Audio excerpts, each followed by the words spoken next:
Why did God allow blacks to be suffer? Now I will explain that. You see, the creation is the creation of God.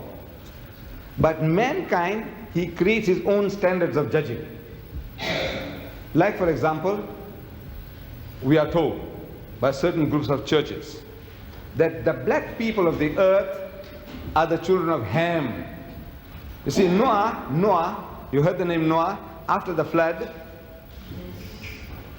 In the Genesis chapter 9 you read, Noah, after the flood, him and his 3 sons, Sam, Ham and Japheth, they started growing grapes. And from the fruit of the vine, they fermented the wine. And Noah drank too much. And he was lying naked. I'm reading this from the book of Genesis, chapter 9. And out of his 3 sons, Sam, Ham and Japheth, Ham saw his father's nakedness. Sprawled out on the ground naked. And it was a big joke for him. So he laughed. Who laughed? Ham. You know how you spell Ham?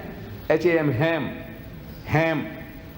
H-A-M, Ham, you also spell for that piece of pig. See? The Englishman, he loves ham and eggs. Ham and eggs. How do you spell ham? That's right. So this person's name was Ham, one of the sons of Noah. His name was Ham. And he saw his father's nakedness and he laughed. Big joke. The other 2 sons, they felt remorse, ashamed of the father's condition. So they took a piece of cloth and they walked backwards and they covered up the father. The father, in the meantime, he knew what was going on, but he was too dead drunk to do anything about it. But when he came into his senses, he began to curse. And you remember the curse? He said, "Cursed be Canaan, for a servant of servant thou shalt be unto thy brother." You attend Bible class, don't you? You remember this? "Cursed be Canaan, for a servant of servant thou shalt be unto thy brother." So they tell us in a system, they say that we black peoples of the earth are the children of Ham. That fellow who behaved like a pig, laughed at his father's nakedness. So as such, we are to become the hewers of wood and the drawers of water. So they want to see to it that you keep to your role. Your role is sweep the streets, carry the rubbish bin, work in the factories, whatever. This is your menial labor, that is your destiny. Now this is the invention of man. See, man's own invention. God didn't make you so. He, as we are told, that he made us in his image. He made everybody upright. He says, he, the Lord, had made man upright. Upright means straight, going straight. So the invention of man, the devilishness in man, is finding excuses to how I can discriminate against you, create theories, weave stories, fairy tales, and around these fairy tales I find justification for keeping you down. Now the Holy Quran, this book of God, the Quran, our religious book, it gives us an explanation of the theory of race. And I would like you to judge whether it answers the problems of mankind or not. It says, and I'm quoting in Arabic the original, and I give you the translation. It says, Ya ayyuhan nas, say, oh mankind, the whole of mankind, whether Africans, Indian, Chinese, Eskimo, everybody. Ya ayyuhan nas, oh mankind, inna khalaqnakum min dhakarin wa unsa. It is we, God Almighty says, we who have created the male and the female. We have created you all of a single pair, a male and a female. وَجَعَلْنَاكُمْ شُعُوبًا وَقَبَائِلًا. And it is we who have made you into nations and tribes. What for? To discriminate against one another? No. It's لِتَعَارَفُوا, that you may recognize one another. This Mr. John is a Zulu, that Mr. John is a Xhosa, that Mr. John is a Swazi, that Mr. John is an Englishman, that Mr. John is a Frenchman, that Mr. John is a German. For the purpose of recognition, he has made you into nations and tribes. But since man has a sickness of wanting to discriminate on false premises, so God Almighty gives us the standard. We all have a tendency to behave like that. All. There is no exception. There is no nation on earth who is an exception to this rule, that everybody wants to create standards of judging other people as inferior to themselves.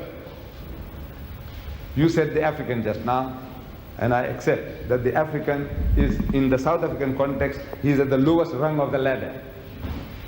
Economically, educationally, in the professions, he is at the bottom rung. That we have to agree. But now among the Africans, we have Zulus. I was questioning the students. I says, are you all Zulus? The majority were. Some said no, she is a Xhosa. Somebody said something Tswana. But now the majority of the people that are here in this institute are Zulus. Am I right? Right. Now ask the Zulu. Ask the Zulu, what is Zulu? Izulu. What does it mean? Izulu. The heavens. No? Izulu. You are the heavenly people. Izulu. Yes, that's in your mind. Izulu, we are the topmost people. Among the Africans, who is the greatest tribe? The warrior nation, the topmost nation? Your title, your name of your race is also Zulu. Izulu. And what about the others? What do the Zulu say? Isilwane. Am I right? What does it say about the others? The Xhosa, the Swazi, the Tswana. What are they? Isilwane. No, this is the nature of man. Everybody. The Arab said, I'm the Arab, means we are the eloquent people, and the rest of the world is Ajam, meaning dumb. The Jews said, we are the children of God, and the rest of them are Gentiles. You know, Jews and Gentiles. What is Gentile? Means unclean, filthy, dirty people. All the rest of the world, uncircumcised, filthy, dirty people. This is the nature of man. Every human being on earth, whether he is an Indian, whether he is a European, whether he is an Englishman, he feels better than the German. The German feels better than the French, and the French feels he's better than the Italian. So this is the nature of man. So God Almighty, He gives us a standard. See, since man has the sickness of creating false standards for himself, this Creator, God Himself, He gives us a standard of judging between people. And the judgment is, it says, Inna akramakum indallahi atqakum. So most certainly, the noblest in the sight of God is he who is the best in conduct. Not good or bad, not rich or poor, not black or white, but the best in conduct. If your behavior is better for mankind than mine, you are a better person. If my behavior is better than yours for mankind, then I'm a better person. It has got nothing to do with your race, your language, your color, or your riches. This is the standard as given by God Almighty in the Holy Quran, standard of judging between one and another. Your behavior, your conduct, your good behavior. Any other question?